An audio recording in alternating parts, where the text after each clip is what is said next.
Machi Koro is a light strategy game from 2 to 4 players ages 8 and up. In a game of Machi Koro, each player pretends to be the mayor of a small community and tries to make that community grow and prosper. In the beginning of the game, every player starts with the exact same setup.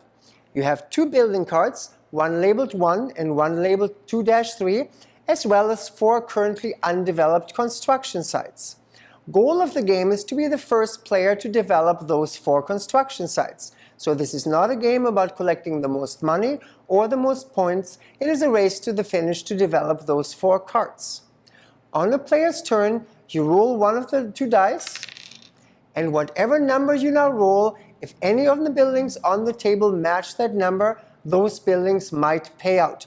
For example, if a player rolls a 1, then everyone's 1 building states collect 1 coin from the bank on anyone's turn, which means anybody who has a 1 building will receive a coin.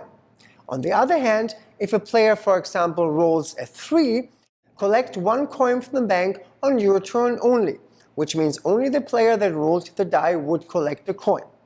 Now, after the buildings have paid out, that player may now decide to add a new building to his or her community. The new buildings are represented as cards in the middle of the table, and you can choose one and purchase that if you wish. The purchase price is the small yellow number in the corner.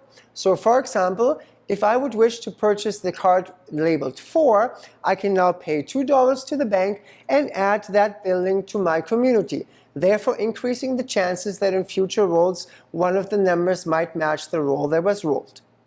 Now, instead of buying a building, I can also choose to develop one of my construction sites. So in future turns, I might choose not to buy a building and pay, for example, $4 to the bank to develop the train station.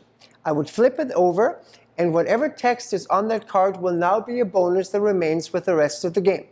In this particular case, it would allow me to roll 1 or 2 dice. So in future turns, I might choose to roll 2 dice, add those 2 numbers together, and that is now the number that matches one of the buildings. For that reason, new buildings go all the way up to number 12. We continue playing the game until one player is finally able to develop all 4 sites. That can prove challenging at times because one of the construction sites costs $22, which needs a little bit of time to gather that much money. Machi Koro is a beautiful light game and a wonderful introduction to Eurogames. So hopefully you have a chance to check it out here at Across the Board.